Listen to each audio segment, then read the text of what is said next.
There is a question that echoes quietly through countless hearts today. It vibrates underneath conversations among friends, underneath social media debates, underneath private worries people rarely admit out loud. It is a question that sits at the intersection of dreams, fear, love, and responsibility.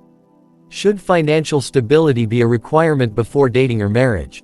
Pause for a moment. Let that settle. Because behind this question is something deeper than money. Something bigger than bank accounts, credit scores, or savings goals. It is a question about worth, readiness, maturity, self-respect, and the kind of life we hope to build with another human soul. When people ask whether financial stability should come first, what they're often asking is this: am I enough? Do I have enough? Will I ruin someone's life? Will they ruin mine? Am I stepping into love with a solid foundation, or am I dragging someone into a storm I have not yet learned to survive? Love might be timeless, but life is practical. And the real world can be unforgiving. So we wrestle with this tension. Should we wait until we feel financially secure before we let someone in? There are people who insist that you should be fully stable before you even think of dating or marriage. They picture love as a reward for preparation, a privilege reserved for those who already built their empire.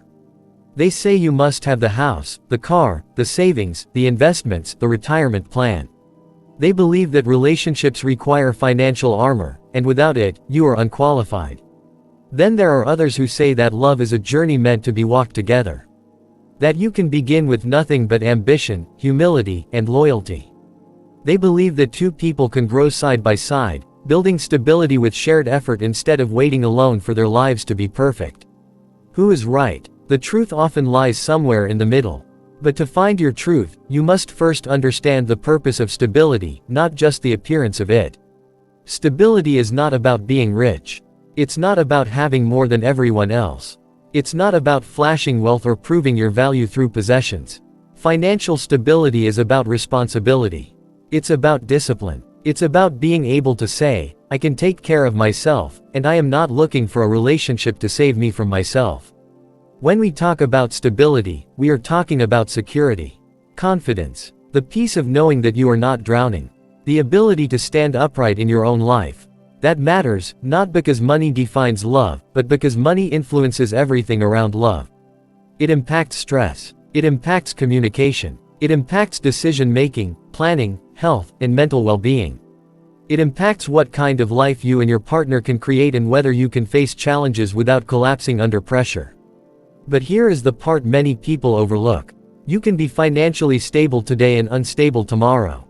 You can lose a job, face a medical crisis, experience a market crash, encounter unexpected responsibilities. Money flows, it shifts, it changes. Stability is not a destination, it is a practice. It is a mindset. So the real question is not, do you have money? The real question is, are you capable of managing yourself, your habits, and your decisions? You can have little and still be stable. You can have a lot and still be reckless. The amount matters less than the integrity behind it. If you are entering a relationship hoping someone else will rescue you financially, you are not ready. If you are entering a relationship ready to manipulate, use, or drain someone, you are not ready. If you are entering because you fear being alone more than you value being prepared, you are not ready. But if you are walking into love with open eyes, with the willingness to grow, with the courage to face challenges, with the humility to learn, and with the discipline to work toward a shared future, then you are far more stable than you think. We often underestimate the emotional weight money carries. It can turn into arguments, resentment, silence, blame, or shame. Many relationships don't end because of lack of love, but because of lack of preparation. Lack of communication. Lack of clarity about roles, values, and priorities.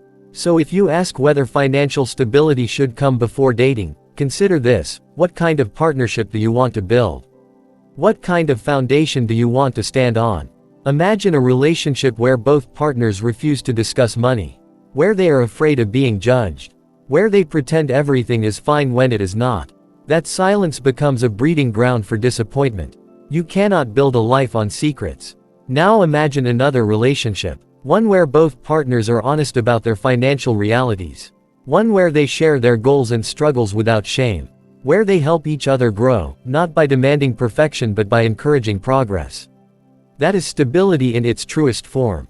A relationship is not about two perfect people meeting. It is about two willing people meeting. Willing to work, willing to understand, willing to support, willing to evolve. What does it mean to be financially stable enough to date or marry? It means being able to carry your own weight. It means being dependable. It means being honest about what you can handle. It means refusing to be a burden to someone because you refuse to grow. But it also means being emotionally stable enough not to use money as a weapon. Not to use it as leverage. Not to tie your sense of worth to how much you earn. You are not your paycheck. You are your habits, your discipline, your character, your vision. Money does not define love, but it reveals parts of who you are. It exposes how you think, how you react under pressure, how you handle temptation, how you deal with sacrifice. It shows whether you are a planner or a gambler, a builder or a destroyer, a leader or someone who avoids responsibility.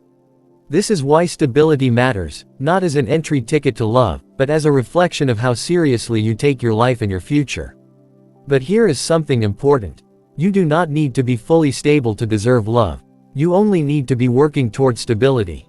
Growing toward it. Taking steps toward it. Love thrives when both people are moving forward, not necessarily when both have arrived.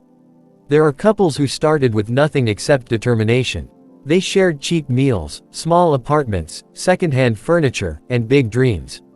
They built a life brick by brick, sacrifice by sacrifice, decision by decision. Their bond is strong because they built together. But even they had one thing in common: the willingness to grow. The responsibility to improve. The drive to move upward. Growth is the real requirement. Progress is the real requirement. Accountability is the real requirement. If financial stability becomes an excuse to avoid relationships forever, that is fear talking. If it becomes an excuse to rush into relationships without responsibility, that is irresponsibility talking. But if it becomes a tool to prepare you for the life you want to build, that is wisdom talking. Being stable is not about perfection. It is about direction. So ask yourself, where am I headed? What habits am I cultivating? Am I saving? Am I learning? Am I spending responsibly? Am I planning for my future? Am I someone who builds or someone who avoids? Because love is not a hiding place. It is not a shelter from your own shortcomings. It is not a substitute for personal growth. Love will expose you. It will amplify your strengths and magnify your weaknesses. If you are irresponsible, that irresponsibility will show. If you are disciplined, that discipline will show. Financial readiness is not about having money, but about having maturity. About having vision. About being prepared to face life not with fantasies but with practical courage. If you wait for the perfect moment, the perfect bank account, the perfect life, the perfect stability, you may wait forever. But if you pursue growth, embrace responsibility, and stand with humility and honesty, you will create stability along the way. And if you meet someone who is walking their own path of growth, someone who is striving just like you, someone who is no longer hiding behind excuses but working toward a future, then you may have found something worth building together. Before dating or marriage, ask yourself, not whether you are financially perfect, but whether you are ready to be a partner. A partner in responsibility, in planning, in communication, in building something that lasts.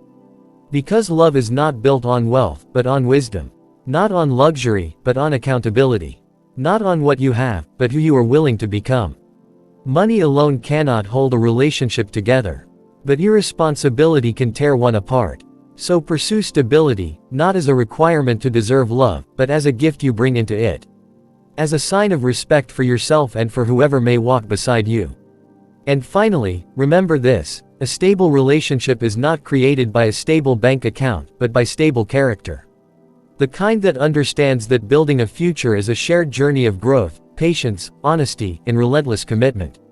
This is your moment to choose what kind of foundation you want to stand on. What kind of life you want to build. What kind of partner you want to be.